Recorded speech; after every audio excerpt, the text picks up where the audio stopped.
పాప తండ్రి గణేష్ ఉన్నారు, మాట్లాడే ప్రయత్నం చేద్దాం. అసలు ఏం జరిగింది భయ్య? అసలు ఎప్పుడు మిస్ అయింది పాప? శనివారం 11:50 నేను ఇంటి దగ్గర అప్పచెప్పాను సార్. వాళ్ళ అమ్మకి అప్పచెప్పాను సార్. తర్వాత నేను పని కిందకి వెళ్ళిపోయాను సార్. కోడిబొండాలు తీయడానికి కిందకి వెళ్ళిపోయాను సార్. తర్వాత ఊళ్ళో వాళ్ళకి పాప కనిపించిందని వేరే వాళ్ళ ఊళ్ళోకి వెళ్ళి చెప్పాడండి సార్. వాళ్ళు ఇమ్మీడియట్ చూసుకొని వచ్చి నాకు ఫోన్ చేశారు సార్. పాప నా దగ్గర ఉందని ఫోన్ చేస్తే లేదండి, నాకు అంతే సార్ జరిగింది. అక్కడి నుంచి నచ్చడం పెట్టారు సార్. అంటే పాప మిస్ అయిందని మీకు ఎంతసేపట్లో తెలిసింది సుమారుగా? జస్ట్ 25 నిమిషాలు 35 నిమిషాలు పడుతుంది. అరగంటలోపే జరిగింది సార్. వెంటనే మీరు ఎక్కడికి కూడా ఎతకలేదా? మొత్తం చుట్టుపక్కల మొత్తం నెతికేసాం సార్. అలానే ఊళ్ళో వాళ్ళు ఒక 100 మంది దాకా వచ్చారు సార్. మొత్తం అంతా నెతికేసాం సార్. కొండ మొత్తం చెట్లు మొత్తం అన్ని నెతికేసాం సార్. అయినా పాప ఆజుకి కనిపించలేదు సార్. ఇప్పుడు అంటే మీకు ఎవరితోనా గొడవలు ఉండడం కానీ, లేదా ఈ మధ్యకాలంలో ఎవరితోనా గొడవ పడడం కానీ, వాళ్ళ మీద శత్రుత్వం పెట్టుకోవడం అట్లాంటివి ఏమైనా ఉన్నాయి? అలాంటిది ఏం లేదు సార్. ఇంతకుముందు జనవరి ముందు సరే కారు విషయం గొడవ ఒకటి అయింది సార్. అప్పటి నుంచి గొడవలు ఏమి లేవు సార్. కదా ఒకటే గొడవ అయింది సార్. కారు గురించి ఇంకా దానికి ఇబ్బంది లేదు సార్. అదొకటి సార్. ఇప్పుడు మీ ఫ్యామిలీ ఇది అంటే మీది లవ్ మ్యారేజ్ అని చెప్తున్నారు. సో అటు పక్క నుంచి ఏమన్నా థ్రెడ్డింగ్ కానీ అట్లాంటివి అలాంటిది ఏం లేదు సార్. అలాంటి ప్రాబ్లమ్స్ ఏం లేదు సార్. మీరు చెప్పండి, అసలు పాప అసలు సాధారణంగా ఎలా బిహేవ్ చేసేది? అంటే ఒక్కదే అలా తోటలోకి వెళ్ళిపోవడం అనేది ఉంది సార్. ఆ రోజు జరిగింది ఏంటంటే, మొత్తం చిన్న అమ్మాయి నేను కలిపి పక్కన మంచం వేసుకొని కూర్చున్నాం సార్. కూర్చుంటే తనకి ఎగ్జాక్ట్గా టైం తెలియదు కానీ అతను ఫోన్ చేశాడు సార్, రారా అక్కడికి పని ఉంది అని. వెళ్ళాడు సార్. అయితే పాపని కూడా తీసుకెళ్ళిపోని పాపని తీసుకెళ్ళాడు సార్. తీసుకెళ్తే నేను ఇంటికాడ పని చేసుకుంటున్నాను సార్, చిన్న అమ్మాయిని చూసుకుంటూ పని చేసుకుంటున్నాను. మళ్ళీ అక్కడి నుంచి తీసుకొచ్చాడు సార్. తీసుకొచ్చి టయానికి నేను చిన్న అమ్మాయికి స్నానం చేపిస్తున్నాను. 11:30 దాటేసింది సార్ టైం. అయితే అప్పుడు స్నానం చేపిస్తున్నాను. ఇదిగో అమ్మాయిని బుజ్జమ్మని చూసుకో, అలా వెళ్తాను, పని ఉంది అన్నాడు సార్. ఉండమ్మ జాను అని నేను చిన్న అమ్మాయి స్నానం చేపిస్తే లోనికి తీసుకెళ్ళాను సార్. అప్పటికి ఈ అమ్మాయి పేచీ పెట్టేసింది. ఇంకా అమ్మాయిగా పెద్ద అమ్మాయిని చూసుకునే స్థితిలో లేను సార్. ఈ అబ్బాయి ఎప్పుడైతే వెళ్ళిపోయాడో వెనకాలే బండి ఎక్కడం చూసింది సార్. వెనకాలే పారిపోయింది సార్. నా అందరికి వెళ్ళిపోతున్నాను. నేనేమనుకున్నానంటే ఇక్కడే కదా, ఈ మాడి చెట్టు ఉంది సార్, అక్కడే ఉన్నాడు కదా, ఈ అబ్బాయి దగ్గరికి వెళ్ళిపోయింది అమ్మాయి అన్న ధీమా మీద అన్న ఆలోచనలో నేను ఉన్నాను సార్. ఫోన్ చేయలేదు సార్. ఫోన్ చేసి అడిగిదామంటే బ్యాలెన్స్ లేదు. ఈ అబ్బాయికి ఫోన్ చేయలేదు, ఉన్నదేమో అనుకున్నాను సార్. అలా 10 నిమిషాలు టైం ఎంత అవుతుందో తెలియదు. 10 నిమిషాలు అవ్వచ్చు, పావుగంట, ఒక అరగంట అవ్వచ్చు. ఆ పైన ఇలాగే వచ్చాడు సార్. మాకు చెప్పిన అబ్బాయి అయితే ఇలాగే వచ్చాడు సార్. చెల్లి అని పిలిచి బుజ్జమ్మ ఎక్కడ ఉంది అని అడిగాడు. మీ పెద్ద అమ్మాయి ఎక్కడ ఉందని అడిగాడు సార్. వాళ్ళ నాన్న దగ్గర ఉందన్యా, కొత్తపిల్లి కోచేటి దగ్గర ఉన్నాడు ఒకసారి అన్నాను సార్. అంటే నేను ఒకసారి ఫోన్ చేసి కనుక్కో అన్నాను సార్. నా దాంట్లో బ్యాలెన్స్ లేదన్యా, నువ్వే చేసి కనుక్కో అంటే నెంబర్ వాళ్ళ ఫోన్తోనే చేశాడు సార్. గణేష్ మీ అమ్మాయి నీ దగ్గర ఉందని అడిగితే లేదు, వాళ్ళ అమ్మ దగ్గరే ఉంది, నా దగ్గర లేదు, వాళ్ళ అమ్మకప్పు చెప్పాను అన్నాడు.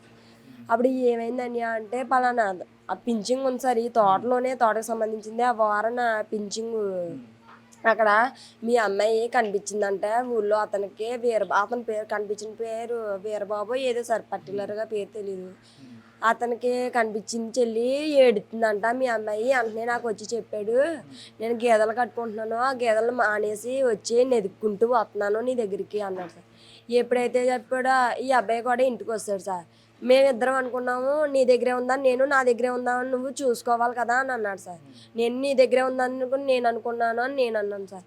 వీళ్ళు మొత్తం వెంటనే వెళ్ళారు సార్. ఏ ప్లేస్ నుంచి అయితే మొత్తం తోట మొత్తం నరికేశారు. నేనేమనుకున్నానంటే ఈ తోటలోనే ఎక్కడైనా ఎండకి తగిలేసి నిద్ర అయిపోయిందేమో, కుక్క ఉంది కదా నిద్ర అయిపోయిందేమో అనుకున్నాను సార్. అనుకుంటే వీళ్ళు పైనుంచి వెళ్తే నేను అంగా కింద నుంచి వెళ్ళాను సార్. ఒకవేళ బోరుగొయ్యలు ఏమన్నా ఉన్నాయి కదా అక్కడికి కానీ వెళ్ళిపోయిందేమని. గొయ్యలు కడేసే ఉన్నాయి సార్. అవి మామూలుగా ఎలాగో అవుతున్నాయి, అలా కడేసాయి. అప్పటికాంచి అలా తిరుగుతూనే ఉన్నాం సార్. అంటే వెంటనే డిపార్ట్మెంట్కి కంప్లైంట్ చేయడానికి తోటలోనే ఉంటుంది కదా, ఇలా జరగదు కదా అనుకున్నాం సార్.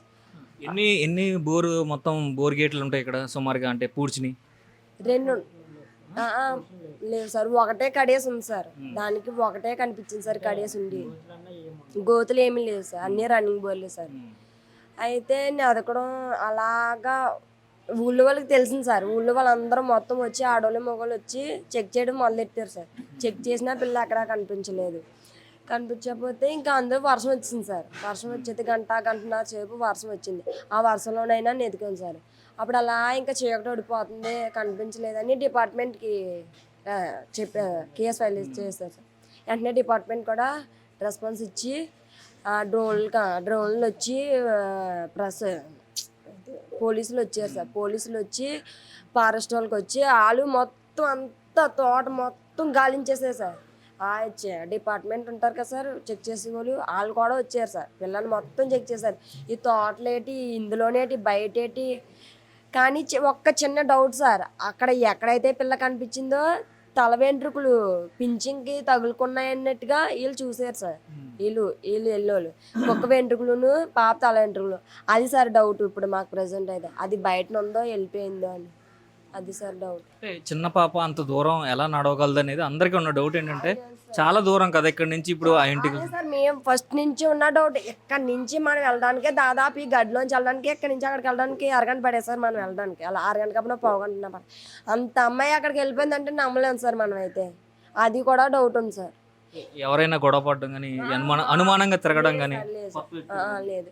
ఇంటి సరౌండింగ్స్లో అయితే ఎవరో రాలేదు సార్. మరి ఆ తోట అంటే ఉన్నారో ఎవరైనా ఉన్నారో తెలియదు సార్. ఇంటి వరకు వచ్చి మళ్ళీ భయపించడాలు అలాంటివి ఏం లేదు సార్. మాకంటూ గొడవలు మా ఫ్యామిలీ పరంగా కానీ ఏ గొడవ లేదు సార్. గొడవ అంటూ అయ్యింది అంటే కారు గురించి, అప్పుడు కొంచెం చాలా పెద్ద గొడవ అయింది సార్. ఆ గొడవే, ఇంకా అదొకటే గొడవ. ఈ మధ్యలో తిన వైపు నుంచి కానీ నా వైపు నుంచి కానీ ఫ్యామిలీ పరంగా నుంచి కానీ గొడవలు ఏం లేవు సార్. మరి జరిగింది ఏంటంటే ఒకటి పిల్లని అయితే అక్కడ చూసానన్నారు సార్. మరి అది చూసింది ఎంత దూరం ఎలా నడిచిపోయింది అనేది ఒక డౌట్ సార్. మరి ఏం జరిగింది చూసిన అతనితో మీరేం మాట్లాడలేదు? అడిగితే ఇక్కడే ఉన్నదే నేను చూశాను, కుక్క వచ్చేసింది ఆ మీదకి వెళ్ళిపోయాను అన్నాడు. అతను మళ్ళాగా అంత తెలివైనోడు ఏం కాదు సార్, కొంచెం అమాయకత్వం. లేకపోతే అతనే తీసుకుంటే సరిపోను సార్.